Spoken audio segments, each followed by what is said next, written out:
Canada's personal income tax system functions as the primary delivery mechanism for targeted social support. Because of this design, filing an annual return is a mandatory requirement. Citizens must interact with the Canada Revenue Agency's compliance system to receive poverty-reducing cash, like the Canada Child Benefit or the GST credit. The ideal is a frictionless pipeline moving support to those in need. The reality is a complex web of tax forms, documentation, and audits.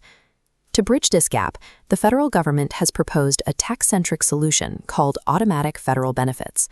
The plan involves the CRA pre-filling tax returns and even filing on behalf of eligible non-filers, using the data it already has on hand. Broad tax automation assumes that pre-filled data can solve the non-filing problem. However, this strategy relies on a specific understanding of why people remain outside the system and how the Canadian tax code is structured. Budget 2025 outlines a massive ambition. The CRA aims to prepare returns for roughly 5.5 million individuals over a multi-year rollout. Yet the stated objective of this policy is to reach a highly specific, vulnerable, and hard-to-engage subset of individuals who remain entirely outside the system. The government's approach treats non-filing as an administrative problem. It assumes that the primary obstacle is a software usability barrier, a hurdle that can be cleared by reducing the manual effort required to submit a form. If the problem is purely administrative, a pre-filled digital return should close the gap. But we need to look at the empirical evidence from the CRA's own pilot programs to see if the solution actually reaches its intended demographic. This strategy creates a tension between a technical fix and the potential for underlying behavioral or systemic barriers. If the core problem isn't the software, then an algorithmic expansion may miss the people it is meant to help.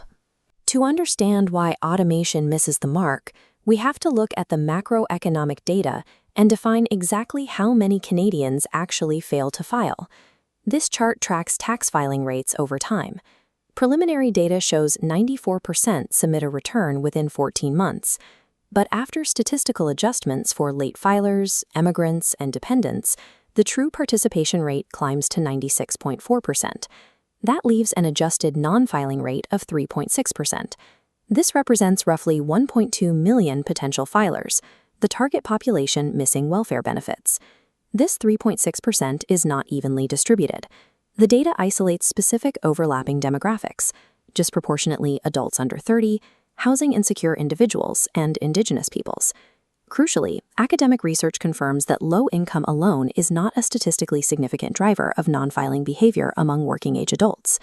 The government is proposing a universal overhaul of the national tax filing apparatus. But the data shows the objective is actually a hyper-concentrated 3.6% gap.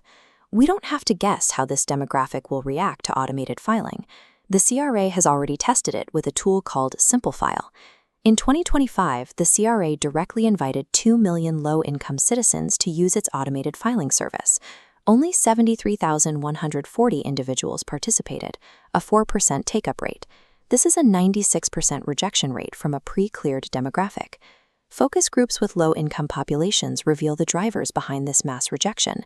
It stems from a deep, paralyzing mistrust of government institutions and a fear that filing will trigger enforcement actions over past income.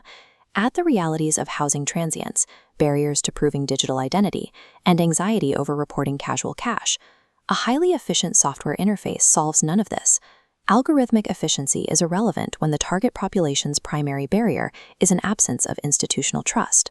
Beyond behavioral psychology, the government's push for automation collides with the strict mathematical and architectural limits of the Canadian tax code. True tax automation has an absolute prerequisite. The State Revenue Authority must possess complete, accurate, third-party data on a citizen before making an assessment.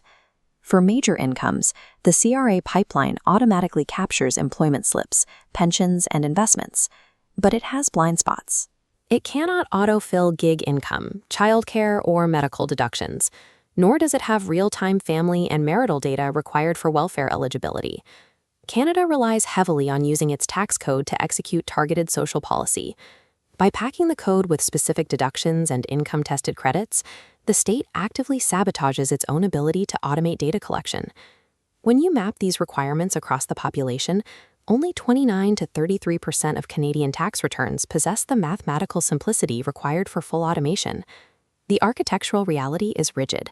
It is mathematically impossible to automate a system output when the necessary data inputs do not exist in the administrative pipeline. Advocates of automation frequently point to international examples, specifically the United Kingdom, as proof that return-free filing can work at scale. This text details the mechanics of the UK's pay-as-you-earn, or PAY system. Income tax is assessed and withheld cumulatively by employers throughout the year, removing the need for an annual return for about 60% of taxpayers. But the UK system achieves this automation by structurally stripping away high-maintenance deductions and personal variables from the tax calculation entirely. Even so, as modern labor markets introduce multiple job holding and variable gig income, the PAYE system is increasingly struggling to maintain accuracy without manual corrections from taxpayers. More importantly, when the UK attempts to deliver highly precise, means-tested welfare, the tax authority cannot do it automatically. The administrative reporting burden has to be pushed back onto the taxpayer through separate applications. The UK is not a roadmap for Canada's ambitions. It is a case study proving that automated assessment fails when a state attempts to run complex social welfare delivery through its tax system.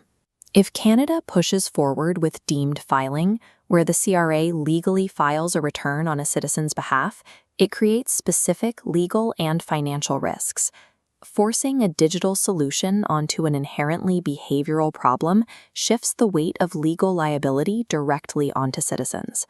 Pre-filled returns create a trap of false completeness. If a worker assumes the CRA's math is final and fails to report a few $100s of casual gig income, they can miss out on phase-in incentives like the Canada Workers Benefit, leaving thousands of dollars unclaimed. Conversely, if a vulnerable taxpayer accepts an incorrect pre-filled return that omits untracked income, they are legally exposed to future CRA enforcement, audits, and penalties. From an economic standpoint, shifting tax preparation to the CRA simply transfers costs from private individuals to the state. Factoring in the broader economic cost of raising public funds, this approach costs society roughly $60 to $220 per return.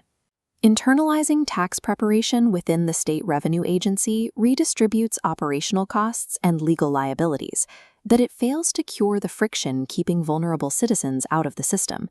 The primary policy goal remains the delivery of poverty-reducing cash to the 3.6% of vulnerable citizens currently missing out.